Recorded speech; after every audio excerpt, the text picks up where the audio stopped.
Usually when people experience domestic violence or abuse or neglect or some type of abuse, we have PTSD from it. Meaning, like, even when we have moved on, even when we're not in that relationship no more, even when our life is much better and happier, we still relive some of those moments. We still have nightmares. We still see or hear or feel things that trigger us to, back when we were in that time. Or sometimes we find or we think we see signs in other people that is like that person that caused that abuse upon us. And so we're triggered and we're like, okay, should I fight, or freeze? Like, what should I do?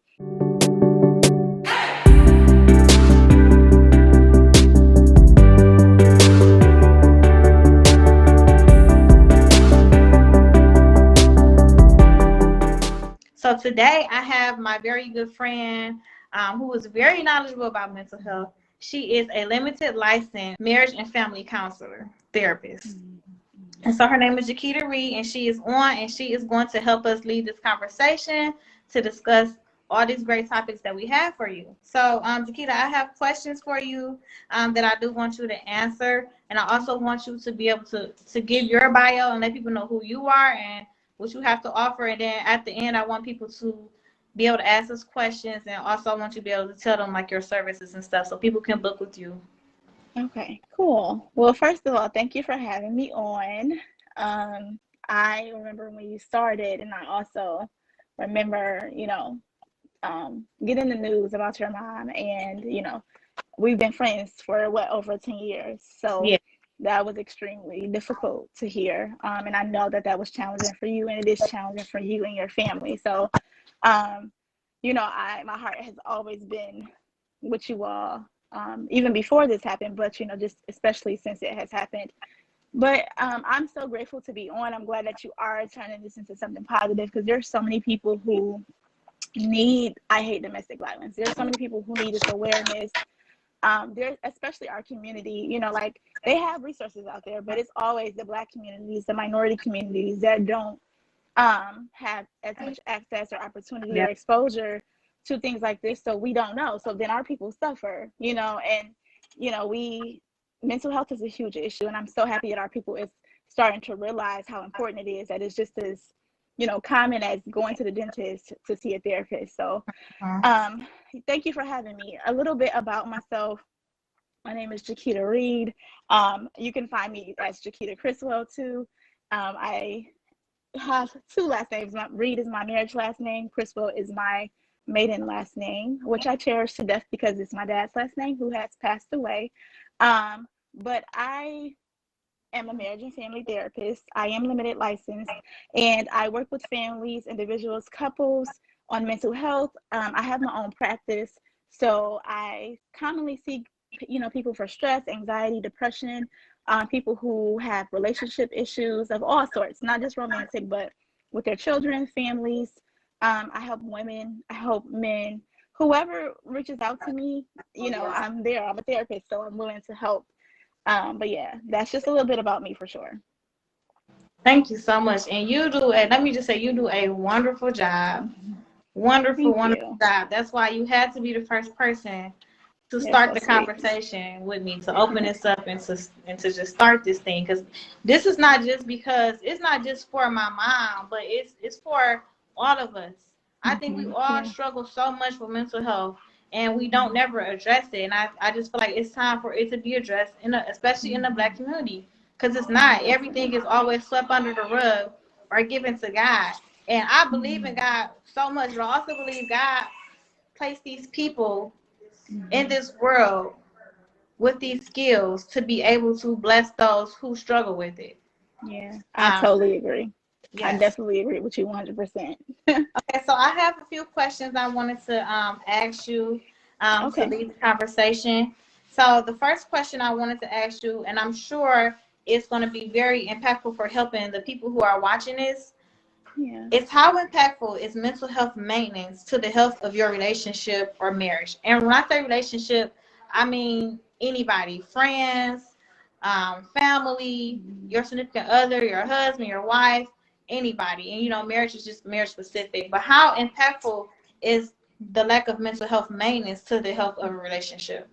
Yeah, I think that's a really good question, because we always have to take care of ourselves. You know, like we tend to get into relationships, or even just being siblings or parents or cousins or moms and dads of people that we love and that we are connected with. We have to be taking care of ourselves at all times. And if we're not taking care of ourselves, all of the stuff that's inside of us, all of the things that we're dealing with boils over into our relationships. And then the relationship either is strained, you know, it could be toxic. The relationship can be not very healthy, unstable. It could be, you know, sometimes it can be very healthy if we are taking care of ourselves. But I think the biggest thing with maintenance of mental health is awareness. Like when we have self-awareness and we know the stuff that we're dealing with, and we know, you know, our weaknesses and where we're struggling at, like we can be mindful of how it's boiling over into our relationships, or how we give some of that to the people that we love. So I think it's highly impactful. Like, yeah. So like a lot of people, like I know as a woman, a lot of women tend to acknowledge the problems of their significant other or the people that they're dealing with, and then they don't acknowledge the problems that they have within self. And so when they're in a relationship, a lot of times they specifically blame everything on a man, and they don't take a step back and be like, okay, well, maybe it's me. You know, so I think like that's true. Understanding that you have mental health issues, and you know that they need to be maintained, and you know you need to have like go to your therapist every 2 weeks or whatever, is very needed in a relationship, because It is. a lot of us women, men, family members, we never see the wrong in what we're doing. We always are blaming the next person. Yeah, I totally agree. And then to add to what you're saying, I think that, you know, people, women especially, we tend to think that we're strong when we take on everybody else's stuff. Like, and when we all consuming of everything around us and everybody's stuff, and that if we take on all of that, then we're just this strong person, but really we're not managing our own self-care. So I think that's important. And if we're not managing our own self-care, then ultimately, you know, we're going to eventually boil over. We're going to eventually get to a burnout point. So if you're not managing yourself, but you're taking care of others and trying to solve everybody else's problems, and everybody calling you about their problems, it's like being a yes man, basically. Yes, being a yes man. You got to turn your phone off, say no, you know, I need to listen to myself. Like, if you know good to yourself, how can you be good to anybody else? Here you is, you answering yes to 10 people that's calling your phone, but you saying no to yourself. That's very true. That's very true. You saying no. Oh, somebody already had a question. How do a person know that they might have mental health issues? Okay, so we're going to get to that part. I'm going to save your, hey, Antonio, thanks for doing that. I'm going to save your question for later, because she's definitely going to answer that. I actually had that question written down. So that's a great question. So we are going to get to that. As soon as we get done, we're going to open the room for everybody else. Okay, so the next one is, the question he just basically asked, when should you suggest to your loved one to go seek professional help? Or how do you know that you need to go get the professional help? Yeah. So, I mean, when it comes to self, you know that you need professional help when you are realizing that, okay, I'm either low mood, I'm crying all the time, my emotions are all over the place. The normal things that I do to cope or to get myself through these days are not working, or either I'm overindulging in unhealthy substances or drinking or, you know, smoking or, you know, sex. Anything can be an addiction. If you're realizing that you have an attachment to some substances or outside things too much, where it's an obsession, then sometimes you know, okay, it's time for me to get some help. Or if you're just extremely fatigued and tired or crying or feeling, sometimes people rant all the time, or if you're very angry or irritable, that's how you know it's time to go get some help. When it comes to loved ones, it's a little different, right? Because people don't always listen to us when, you know, when it comes to getting help, and we can see their stuff, but they'll be like, you talking about me, but what about you? So they'll throw that back at us as if, why are you saying I need to get help? They get offended by that. People really do. But I think, you know, when it's something more serious, like if you're realizing that your loved one is really, you know, having some breakdowns, or they're really not themselves, I think it's really important that you talk to them and say, hey, what's going on? But also, you know, what can we do to help? Would you like to talk to somebody for some reason the word therapy is a stigma, right? Yeah, So it really is. It really is. Yeah. If you say go get therapy, they think you just basically cussed them out. The first thing they say is, I'm not crazy. Yes, that's it. Oh my gosh. Yeah. Like, I want people to know it's maintenance. It's maintenance for your mind. So it's not necessarily saying that you're crazy, but we all need maintenance in everything that we got going on in our life. It's just like when you gain weight, you go to the gym. Like, that's maintenance for your body. You know, it's kind of like that. Like the same way with your hair. You keeping up your hair. You know what I'm saying? If you can keep up your hair, you can keep up your mental. So it's important that you go and get that support. And I just want to say, like, from a personal perspective, when my mom had passed away, I was having episodes. And I didn't think I was having episodes. Yeah. You know, I would just continue to do whatever I was doing. But I guess, like, the things that I was doing was more elevated than they usually have been. And so my friends was like, you need to go get some help. My husband like, you need to go get some help. And I was like, I've never been opposed to a therapist. I had a therapist before when I was working as a corrections officer. So therapy to me wasn't new. But I was still pushing it back like, oh, it can wait. I'm going to get one because I know I need one because my mama died. But I don't got to get it right now. And I just kept saying that to myself until I had another episode. And I'm like, dang. You need to go get a therapist. Okay. And it was that's being real with yourself. Yeah, and it was at that point I'm like, yeah, I'm about to go get a therapist. And I signed up, and like literally the first day I went into her office, I let everything on the table, and like I was crying and stuff, and like I came back the second time. She's like, well, you so much better. I'm like, yes, and I felt it. You know, and like I said, it's not necessarily saying that you're crazy. It's just it's maintenance. You need it. Like, and especially like sometimes our friends and families can see things before we even see it.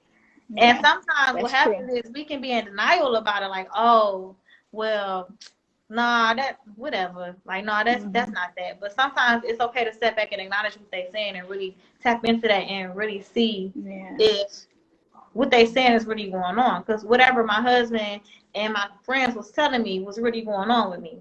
Exactly. See, and that's the importance of having trusting relationships and people who you trust. Because if you trust somebody's opinion, if you trust them as a person, if they tell you something that's going on, even if you may be on a defense at first or feel like, I'm good, you may consider it more often so than if someone, the wrong person tell you like you need help, you're going to take offense to it and you're not going to get help because you're going to try to do the opposite. But if somebody, if your loved one tell you like, hey, I think you're experiencing some things, or you've been lashing out and angry, or if you're not just communicating in the ways that you normally do, or you're uninterested in the activities that you normally do or the things that normally make you happy, it's definitely time to seek help, and it's definitely time to encourage your loved one to seek help. Yeah. And see what happens if you don't get that mental health maintenance. You carry a lot of weight from your past events that caused trauma in your life. You carry that into your new relationships. So sometimes what happens if you don't get that maintenance and you carry all of that burden and that weight that you have been holding on for years, you get into this new relationship and it's not successful. And it could be with friends, it could be with a significant other. It's not successful. So sometimes you need to take a step back and be like, okay, well, why aren't none of my relationships working? Is it me? You know what I mean? So I think that's important. Like, you really have to do some self-evaluation. And I'm just going to say, self-evaluation is not always easy. It's a hard pill to swallow. And it gets lonely. Definitely. It gets very lonely when you're self-evaluating yourself, because that means taking yourself out of those normal relationships and all those normal circumstances that you're usually in, and sit yourself down and having real long talks with yourself, like with yourself, with God, like doing all that. Like, it's been times where I had to literally take myself out of everything that was going on in my life to sit down and really talk to myself and see what was going on inside of me. All the time. Because sometimes you can just be constantly at a place where you moving, and you're not stopping, and you're not even acknowledging whatever is going on with you. So it's really important. So I'm talking like there, but I'm talking like from experience. So like, it don't matter. You talking from experience. That's important. I didn't have times where I had to slow everything down. I had to stop everything. And at first, the first time I did it, I thought it was the people that I was dealing with. I was blaming them, like, oh, well, you know, I need to step back from them and this, that, because they doing this, that, and the third. And then kind of find out when I really kept doing it, it was more so like, no, sis, it's you. Like, you need to help. You need to make this. It's not your friends. It's not your family. It's not your husband. It's you. Like, you are the one who needs to evaluate yourself and figure out what's going on with you and why you keep doing this or whatever. Yes, so that's true. That's important. So, important. The next question I have for you is, what type of help should people seek? Okay. You know, if we say go get help, what does that mean when you say go get help? So that's a good question. So we have therapists, you know, there's psychologists, psychiatrists, there's counselors, there's social workers. There are many people out there for help, and people that we can go to for help, our doctors. But I mean, in terms of, it depends on what you're experiencing. It depends on what your loved one's symptom is. You know, if it's something more severe and something where they're wanting to commit suicide, or they're very violent towards you, aggressive, then, you know, you can immediately, of course, always go to a therapist. But I think it's good too sometimes that our family members need further assessment, or sometimes we need further assessment. Like, for things like bipolar, ADHD, for things like suicide. I mean, of course, you can go to a therapist for all these things, but if you want that really good diagnosis and you want those deep assessments to really see where you are, I think it's good to always go to a psychologist, simply because of the fact that you want to know how severe is this. Most therapists, they will see you as a client, but what they'll do is they'll also refer you to see a psychologist so that you can get some deeper assessments. You know what I'm saying? And so it depends on what your symptoms are. If you're just experiencing some depression, like low mood, lack of interest in normal activities, crying spells, or irritable, or just not wanting to eat, sleeping very, very tired, go to a therapist. You know, it's easy. There's so many therapists out here. And sometimes if a person can't work with you, they'll let you know, like, hey, I'm going to refer you to somebody else. Most of the time, therapists shouldn't just leave you out and be like, hey, go find somebody else because I can't help you. Like, that's not what we should be doing. We definitely should try to help you find somebody, or at least refer you to the people that we know. And then if anytime, I want to put this out there too, if someone is suicidal that you know, or if you're suicidal or have suicidal thoughts or have a plan or intent to harm yourself, that there's always a suicide hotline. The number is 1-800-273-8255. It's really important to call 911 if you think a family member is suicidal, or if they're really experiencing some psychosis, like some really deep, you're like, okay, you act real different now, or they're talking out of the space and you're like, nothing that they're saying is making sense. You definitely want to call 911, because what will happen, and I don't think a lot of people know this, you can petition sometimes a loved one to get committed. So like if your family member is having certain spells and episodes, and you just like, okay, you're scaring me, you just feel like they're not themselves, you can definitely petition. You have to go to the hospital, sign a petition to basically have them evaluated. But most of the time, I think they have to be at risk of harming themselves or somebody else. So if you go to the hospital, you sign a petition, they'll basically assess whether or not this is imminent, and then they'll come and get your loved one, and then they will assess them. So I think that's very important for people to know, because a lot of people don't know that. And I think a lot of Black people, especially, we have family members. Yeah, we have a lot of family members who, have episodes and just be off their rockers a little bit. So I think it's important that we definitely at least get some assessments done, and try to petition to help them. Yeah, for sure. I had asked that question, and then this is just going back to another personal experience of mine. Because let's be real, we all go through stuff. We all go through shit in our life that does not get addressed.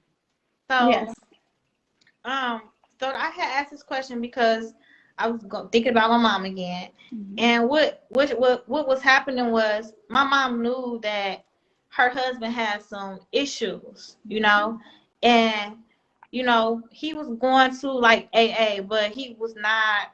I don't believe he was seeing a mental therapist or whatever. And so, my mom is a helper. She was the one who helped everybody she came in contact with if she could. And so what happened was she took on this burden that she thought that she could do herself. And I feel like she didn't get the chance to understand that whatever he had going with him was beyond what she could deal with. And so that's why I asked the question, what type of help should people seek? Because a lot of times we go to our friends and family with these problems, and our friends and family are really not trained to deal with these problems because they're so heavy. So it's like, at the end of the day, like, take those heavy problems to somebody who's trained to help you. You know what I mean? Instead of trying to fix it on your own. Like, you cannot fix everything on your own. That's why, again, we go to the hairdresser because we don't do our hair on our own. We go to the trainer for the gym because sometimes we cannot work out on our own. I need to put likes on those. Yeah. And so that's just very important, like very important. And I really feel like my mom could have been saved if that was something she could identify for herself. If she could identify, like, I can't help this man, this burden is too heavy, she could have possibly, like, saved herself and got him the help that he needed, you know. Like, I mean, he even had, like, you know, kids that was into therapy. Wow. You know what I'm saying? So at the end of the day, like, she could have even reached out to his kids who are trained in it, who specialize in, who went to school in it, to help him. You know, but sometimes, like, with a lot of victims and stuff, they keep these things to themselves. They do. It's shame and guilt. Yeah. And like you said, what happened with mom is she hid it from us. Completely hid it from us. We had no idea. You know, we had no idea. But again, that's because she was carrying this burden on her shoulder, this weight, and it was holding her down so heavy. But she didn't want to release it because she wanted to help this man, and she didn't have the knowledge and the skills that she needed to help him. So that's why I asked that question.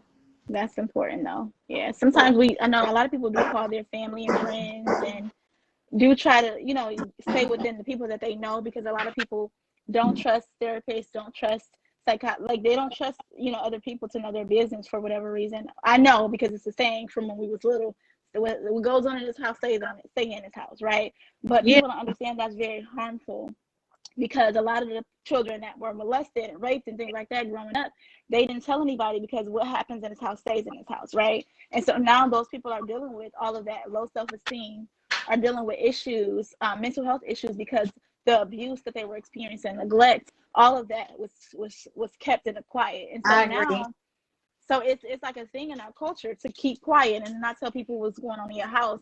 And I think it's because it's a mistrust issue. Like, we don't trust each other. We don't trust other people. And it makes sense because of our history with the US and, you know, other races. But ultimately, we have to start trusting people. We have to start trusting each other, because if we don't, then we're going to keep failing. Like, we're going to keep being we're going to keep losing people to domestic violence, to suicide, to mental health issues, to homicide, because there's so much crime, because people are not confiding in the right people. They're talking to their friends, but sometimes our friends got issues too. Like, they can't help us. You said sometimes, a lot of right. Sometimes like our family and friends have their own issues, and they're not trained, like you said, to see how dangerous or how severe or where these signs that we're experiencing or these symptoms are leading up to something more imminent and more severe for us and for other people. So I think we need to put the trust back in our community and into ourselves, into these trained professionals that, like, most therapists, I'm speaking for myself, but I'm gonna speak for people I know too, because I know a lot of great therapists love what we do. And so when we talk about, when we have these conversations about our clients, we are very serious. Like, we're not playing no games about, you know, who we see, their business, and how to help them. This is a very real thing for us.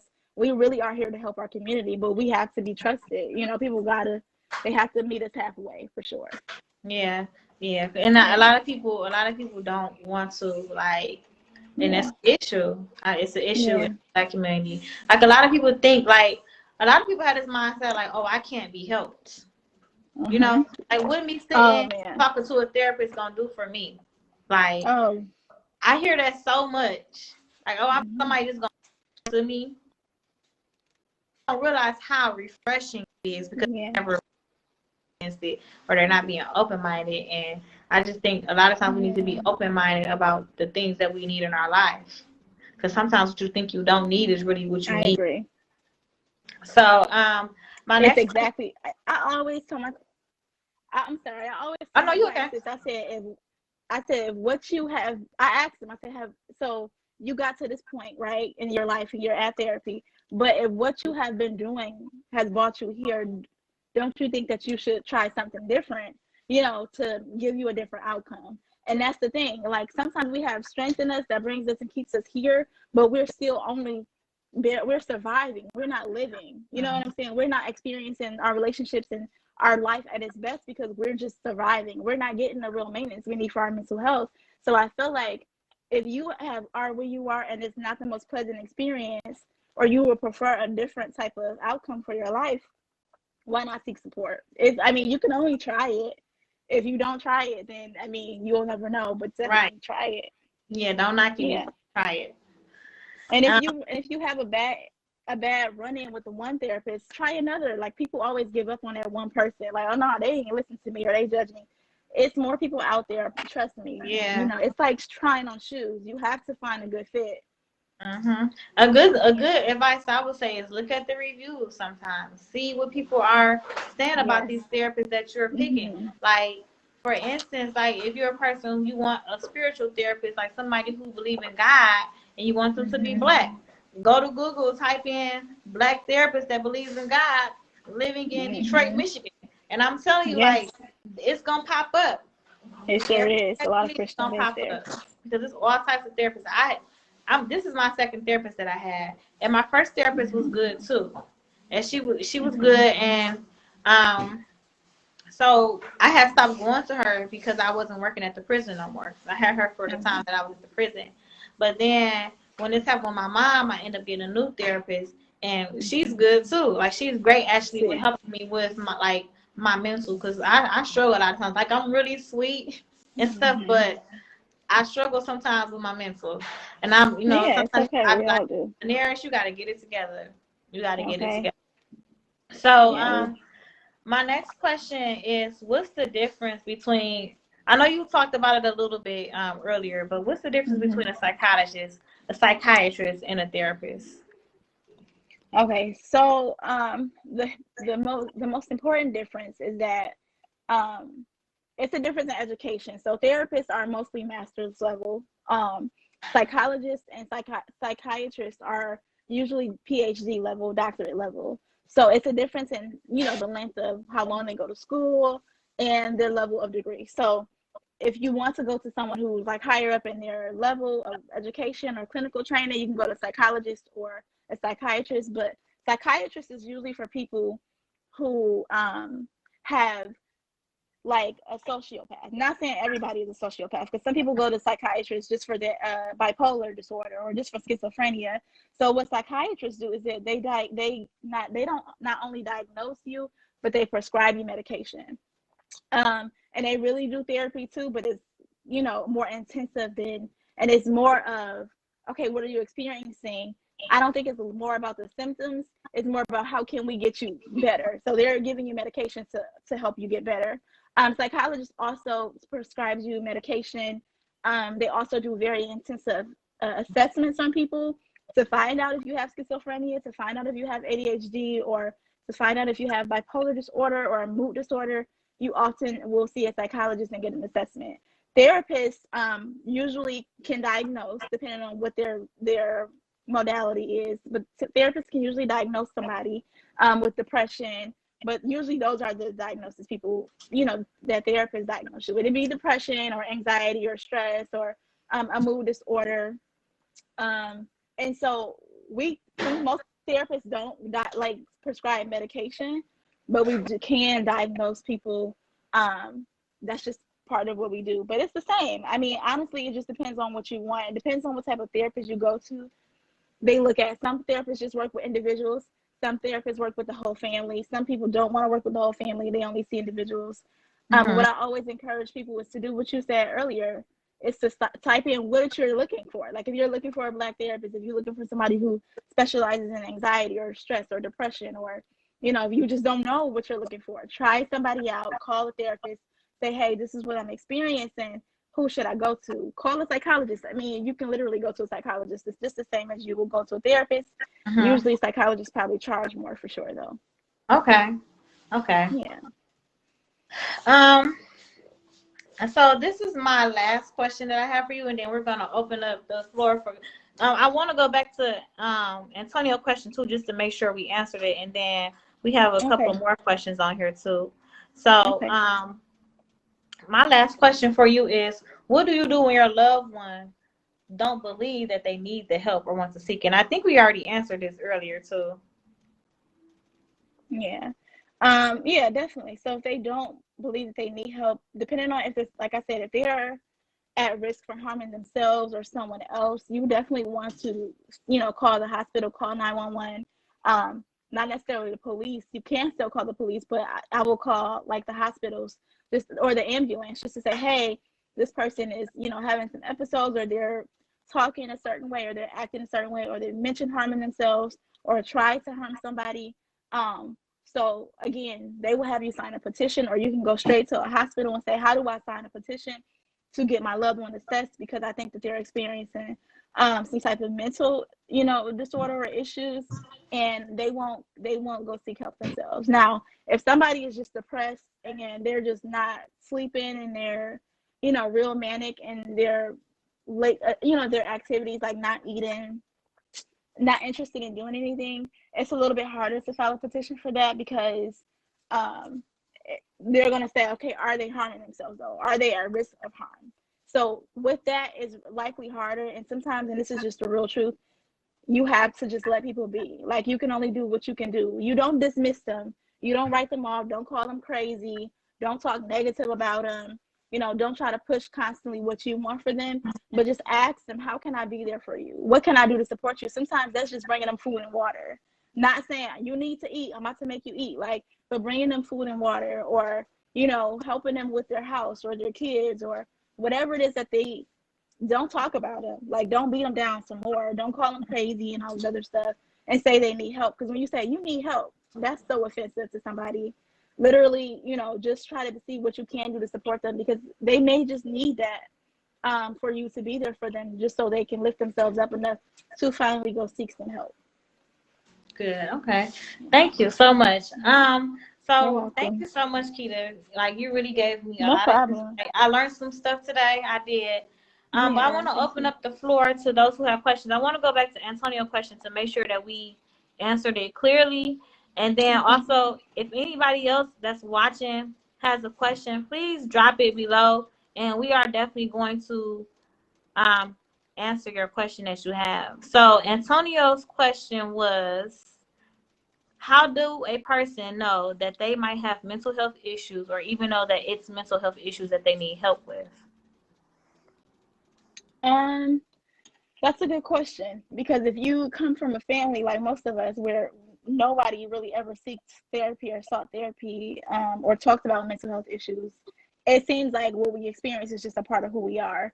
It seems like it's just a part of our character. But let me say this: if you're not communicating, if you're, like you said earlier, if you're having trouble with the relationships that that's in your life, if you are not doing well at work, like if you're like, oh, this job is stressing me out, if you're just not happy, like if you realize, like, I'm not happy, I keep trying different things, or if you're just trying to find ways to escape, like through alcohol or drugs or partying all the time, or avoiding, responsibilities, or if you're only involved in responsibilities and not having any fun in your life, or you're just unhappy, like, that's when you need to get some help.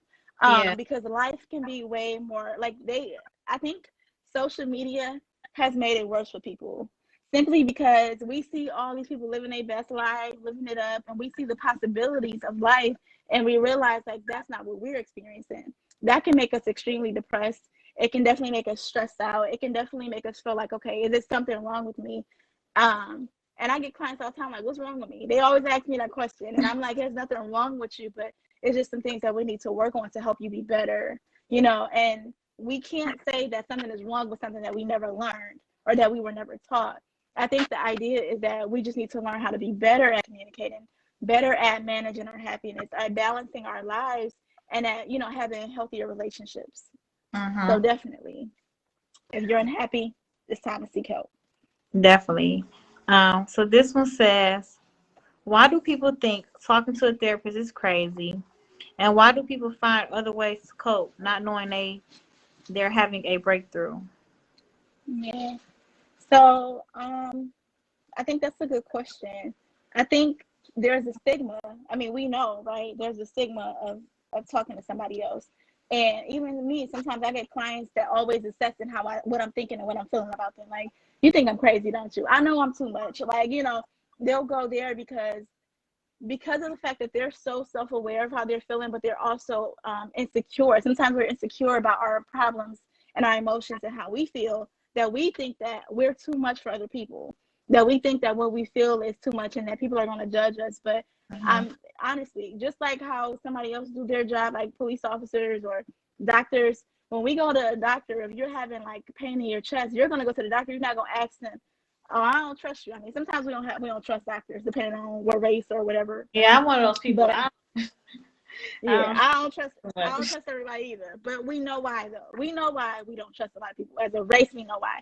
But ultimately, like I said, like of course you have to be trusting though. Like you have to either believe either I'm gonna find somebody that I feel connected with, or either I'm gonna trust this person to carry me and to be, and that's when you have this foundation of God too, right?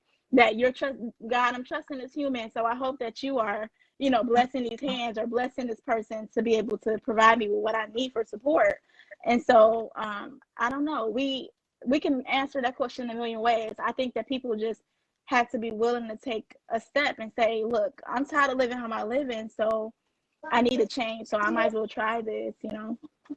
Definitely, we can't suffer in silence or out loud. Oh yes, please do not suffer in silence. It's Do not painful. suffer in silence.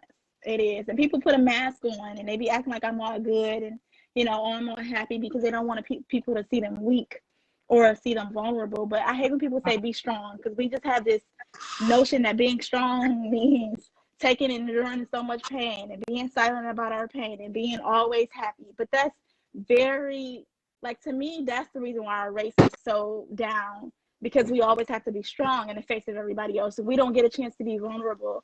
And sometimes we're not able to be vulnerable. If we show our weakness, like we weak or like we too emotional, like even with relationships, if we show what we really go through in relationships and stuff like that, people, if you open the door for other people to have a look on it, oh, you weak, you slow, you dumb, like you shouldn't naive, go through this. like, oh, you Yeah. stand in your marriage after that. Oh, you still friends with that girl after that? I could never, like, and you see it all the time on social media, like, it's crazy. And But that's see, why sometimes you need to take a break from that, because that can be affecting your mental health. Really. And you have to learn how to be okay with what works for you. What works for you is not going to work for everybody else. That does not And mean be you're okay crazy. with not always sharing. Yes, be okay when not always sharing, and share with the right people. Again, licensed professionals or people who have proven that they can help you and be supportive to you in some type of way, like other than judging you, for sure. This next question is, thank you, Kanisha, for all these questions. I really appreciate it. Yeah, thank you so much. Those are great questions. So the next question she asks is, why do people in a relationship don't see that violence is domestic? They feel it's love. Okay. You know what? I think that sometimes it depends on what a person has seen in their childhood from their parents, or if they, neglect and abandonment is very huge across a lot of cultures and people. And I think even if a parent was there physically, sometimes not being there emotionally, can definitely make you more susceptible to any type of love, meaning like you're willing to take whatever as long as somebody is there or somebody is fulfilling or making you comforted in some type of way. Sometimes people stay with the notion of, like you said earlier, of thinking, oh, I can help them be better, or at least I have somebody, what And I'm another saying? time, a lot of these people come with a good side to them, right? Yeah, of So course. you get with this person, he's abusive, but he pays for the house. He's buying all the jewelry. You know what I'm saying? You riding in these fancy cars. You get to show off to your friends, like, yeah, look what my man did. Whole time he beating you up. Yes, that's true. But you sacrificing yourself for this luxury life, and that's just that. I think sometimes it's a lack of self-love for ourselves, like if there's a constant abusive relationship and that's abusive, Two, it's a lack of self-love, and it's a lack of support within our family. So like if you're in a relationship and your family is against this person, or they're very estranged, like you don't really mess with them, or they don't really mess with you, because they're too messy, or whatever the reason is, most people don't have anybody. Most people that's getting abused sometimes don't have people that they can go to.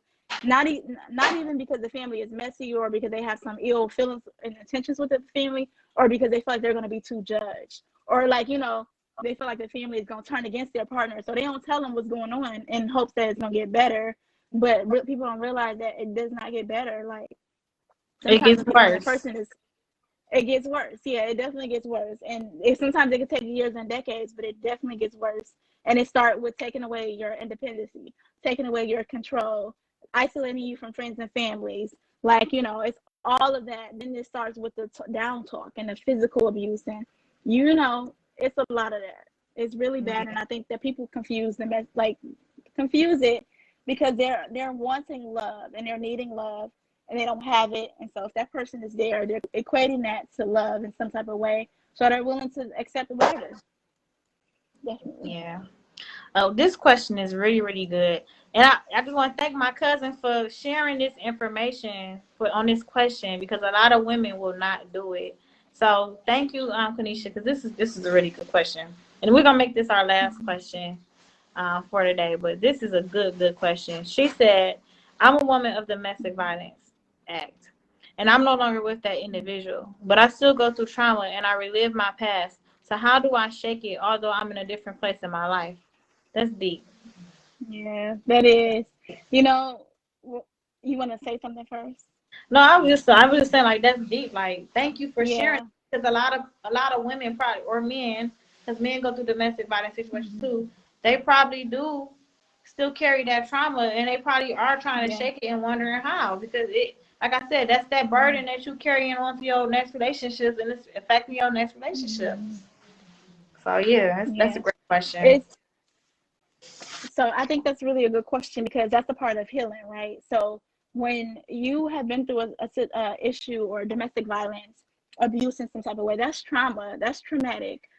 Usually when people experience domestic violence or abuse or neglect or some type of abuse, we have PTSD from it, meaning like even when we have moved on, even when we're not in that relationship anymore, even when our life is much better and happier, we still relive some of those moments. We still have nightmares. We still see or hear or feel things that trigger us to, back when we were in that time. Or sometimes we find, or we think we see signs in other people that is like that person that caused that abuse upon us. And so we're triggered and we're like, okay, should I fight, or freeze? Like, what should I do? I think it's normal to experience those things even after the fact that it's way over and my life is better, but you still have to find ways to cope. And when I say that, I mean is that you have to find a way to talk to yourself positively, to say, hey, okay, I'm not in that situation anymore. And if you have went through being with a partner who was abusive, okay, the person that I'm with now, do they show me these signs? That's why it's so important to go to therapy, because therapists can help you see the signs in that person that you didn't see, like the red flags and things. They can help you recognize those, so that when you're seeking another relationship, this is not it. Either this person is like that, those signs are not good, or either, this person is a healthy person for you and it's likely that the relationship could work, like, or it might be normal issues. And I think that it really is just knowing and realizing that if you are going to be doing a lot of healing for the rest of your life, like, that's just what it is. It's going to be maintaining the fact that I'm okay, I'm safe, this man loves me, or this woman loves me, and I'm in a good place. I'm not there anymore. I can be okay. And I think I will really encourage you to definitely talk to someone professionally, because they can really give you some specific coping skills to the thoughts and things that you experience, to be able to help you work through that and to come up with some coping mechanisms that interrupt those negative thoughts and those moments when you're experiencing PTSD. Yeah, definitely, because you definitely got to break that bondage, because like, even with you being in a good space, I know sometimes that weight probably takes you back to whatever happened. Like for me, with my mom, like I have the vision, like probably at least not every day, but every once in a while, like I see myself pulling up to that house and I see those police cars and I see the news and stuff like that, and I see it, and it's like a picture in my head that never goes away. Like it always pops up. I could be at the club with my friends, and this vision of me popping up to this scene and stuff it pops up in my head because it was a very traumatic experience for me. And sometimes another thing that happened to me is that it'll be like days or even hours where I'm just mad, like mad at the world. Like, and I'm walking around, I'm just angry, and I don't know where this anger is coming from or why I'm mad or none of that. And then after a while, it'll be a time where I just cry. And then once I'm crying, I realize like, oh, okay, that was because I was dealing with whatever I was dealing with about my mom. And like you like it's like it happens and you don't know that's what it is. But once you come to, you realize, oh, that's what it was. And so with me, like therapy has really helped me to get through those moments because they are hard. They're tough when those moments come. And I can vouch for all of my siblings and even my family who experienced it. It's like very traumatic, like, so I even suggested that, like, I've seen like things and some of the people in my family that they're going through, and I know people think like, oh, just because you got a therapist, like don't try to push that on everybody else, but I would like go see a therapist because you're obviously going through something, obviously whatever, like what happened to my mom is affecting you heavily to where it's affecting everything else that you got going on in your life. Go get help. It's okay. Like a lot of my family, I feel like have things going on with them, and I feel like they just, oh, I'm gonna give it to God. Oh, it's all right. I'm gonna go do this. I'm gonna go do that, or I'm gonna do this. I'm gonna do that, thinking that but it's never going away. So you got to deal with it. You got to deal with it. I agree. Those traumatic experiences, like those visions that like when they pop up, it's something different. So that's one reason I have a therapist. And I think it's really good though and healthy because I remember when my dad passed away when I was in college, I held his hand when he took his last breath, right? So for a whole year or probably 2 years, I had a dream literally that where my dad was alive, and in my dream he would die again every single time. He would die, and so I would experience his funeral and death all over again. It happened for a whole year and a half, 2 years. Imagine that was heartbreaking for me to keep experiencing my dad's death. But that was the PTSD though, like coming back, and help making me relive this nightmare that I experienced. So like I said, it's very normal that you have those moments where you experience and you're off. You're like, okay, something's going on. But it's really helpful to check in with yourself. Okay, like you said, I always ask myself, what am I feeling? What's going on? Like where's my emotions? Because if you're asking yourself and investigating, like, hey, where am I at right now? What's happening to me? I think you'll be able to realize, like, I'm afraid, I'm scared, I'm experiencing what I felt before, and then have that conversation with yourself, or go talk to somebody, or go do something that makes you feel good about yourself, good about life. Go spend time with your loved ones who make you happy, because you're no longer there experiencing that. It just feels like it is, Be gentle with yourself, but for sure, if you can seek help, just to have some skills to be able to help you get through this stuff. That's very important. I think that's a good takeaway. Be gentle with yourself. Yeah. A lot of us are too hard on ourselves. Oh, very critical. And that's where mental health like issues can develop from that too, just being too hard on yourself because you want to get into this spot in life and stuff like that. And it's okay to relax and to just and just to be in the moment. Like, that's what I have learned, like from my mom passing and stuff like that. I learned to just be in the moment now, to like just live in the moment. Like I used to, like probably like a few months ago, I used to put everything I was doing on like my videos and stuff on social media, like on my stories. I used to put everything that I was doing, like if I'm in the club or but now I'm learning to just live in the moment of that, like, and and that's just what you got to do with everything that you're going through in life, like, and stop trying to rush through stuff that causes mental issues too, like. So, but this was a great conversation. Somebody said that's how it was when I woke up the day a year ago. My grandma died. I woke up mad and looked at the date like, ugh. Yeah, I feel like that like all the time. Like I literally feel like that. Like when the holidays come, like right before the holidays get here, I be mad, and I'm like, what is going on? And I realize it's because I don't have my mom, and my mom was a big holiday person. So like the holidays are really hard for us, and we all, it's crazy because all of us get triggered at the same time, unknowingly, and we don't know we all triggered by the same things and stuff until wow.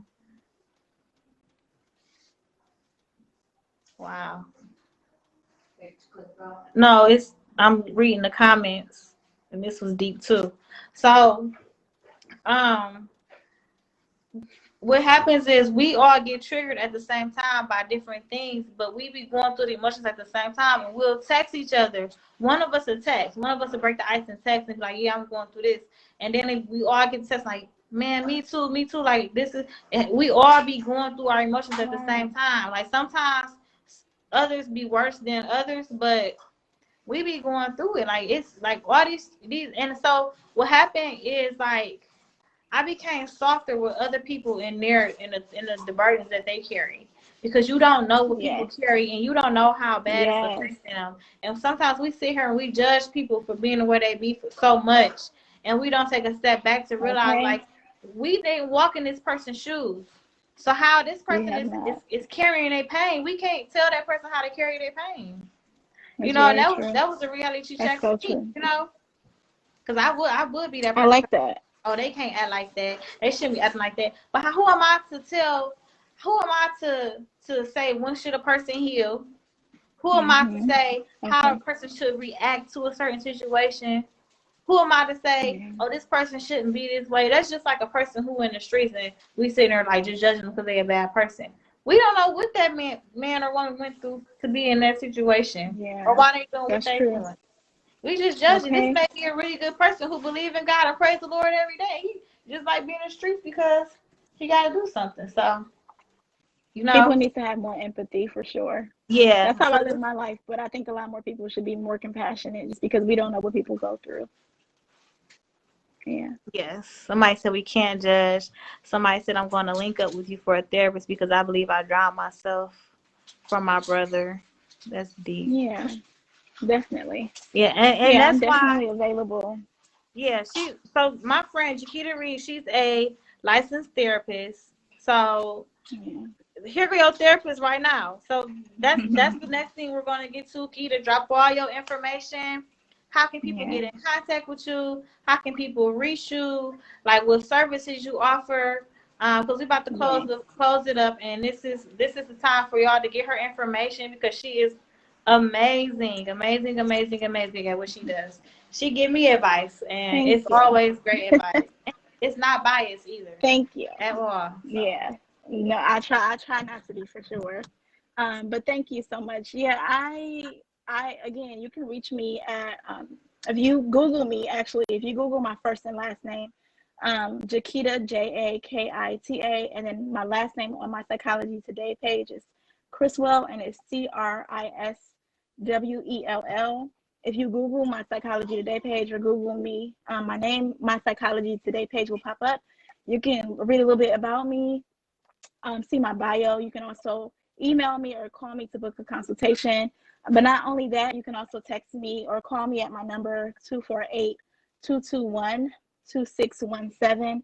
Leave your name. Let me know what you're looking for. I can leave my email address too, I guess. It is BDMF therapy, that's THERAPY @gmail.com. I work with people with anxiety. I love working with people who have anxiety, stress, people who are in, couples. If you have a relationship that you're in, or you're just having relationship trouble. I work with married people. I work with men and women of all races, ages. Depression, just come to me, whatever it is. If it's something that I can't work with you with, I'm one to tell you, say, hey, this is really not my specialty. I think I should refer you out.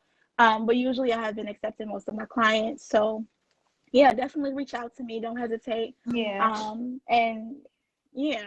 You tap in with her before she get booked and busy, because she's great. So definitely. She's definitely gonna get booked and busy really, really soon. So tap in right now. really So quickly. the spot. Yes, I agree. Thank you for this platform, Aniris. Thank you for doing this. I really, cherish what you're doing. I think it's going to be huge and amazing. And I think it's going to help so many people heal and to start to heal and to have a community of support. So I really love that you guys are doing this for your mom. Thank and you for yourselves. for joining us and always being there with us and taking this walk with us. So I appreciate it. Thank you so much for watching my video. I really hope you enjoyed it. Don't forget to like, subscribe, share, leave a comment below also if there's something you enjoyed or if there's something that you want me to talk about in the future or make a video about. Leave it in the comment section. Anyway, peace out. Thank you all and love always, Chiquita.